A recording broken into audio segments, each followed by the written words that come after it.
முன்னுரை. மேடையும் கலைஞனும்.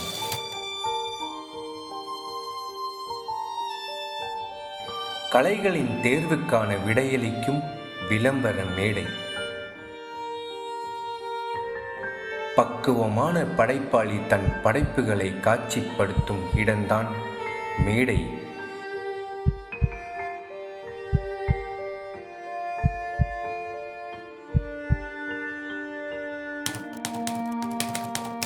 பாகம் 1. கலைஞனின் அழகிய உடை அவனுக்கு கிடைக்கும் அலங்கார மேடை.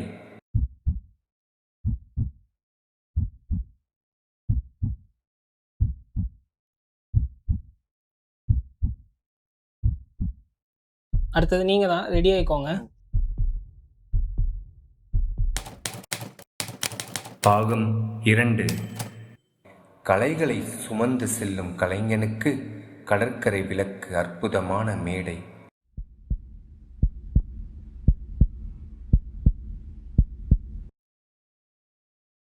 ஹாய், என்னோட பேர் ஆரோன். ஐம் ஜீவப்ரியா. என் பேர் ஆஷிக். என்னோட ஆர்டிஸ்ட் நேம் வந்து ஏகி. Hi, I'm Gautham.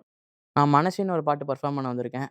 நான் என்னோட ஆக்டிங் ஸ்கில்லை எக்ஸ்பிரஸ் பண்ணுறதுக்காக இங்கே வந்திருக்கேன். என்னோட ஆர்ட் ஃபார்ம் ஆஃப் டான்ஸை வந்து நான் இப்போ பர்ஃபார்ம் பண்ண போகிறேன். இங்கே நான் என்னோட ஸ்கில்ஸை காட்ட போகிறேன். பாகம் 3.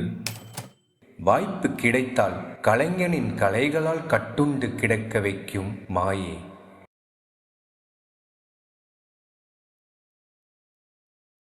வாழ்க்கை என்பதிலே நிறைவேறா விருப்பம் 1000 இருக்கும்.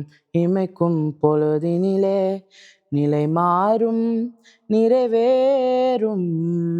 ராஜாவின் மடியில் விளையாடும் அழகு செல்ல பிள்ளை எல்லாம் சரியாகும். விளையாடு மகிழ்வோடு காத்திருந்த நேரம் மாறி பூக்கும் நேரம் வரும். நீ பூத்து காய்த்து கனி கொடுத்து வாழ்க்கை மாறிவிடும். உன்னை பார்த்து நகைத்த உறவுகள் எல்லாம் மீண்டும் கூட வரும். நீ நீதியின் வாழ்க்கையில் வாழ்ந்தவன் என்று ஊரே பேரு சொல்லும். மனசே அலையாதே, மனசே திகையாதே, மனசே கலங்காதே, மனசே சிதறாதே, மனசே மனசே சிதையாதே.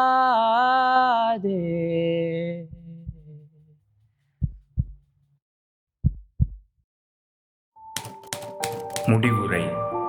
அவையோரின் அங்கீகாரத்திற்கு அங்கில்லை தடை.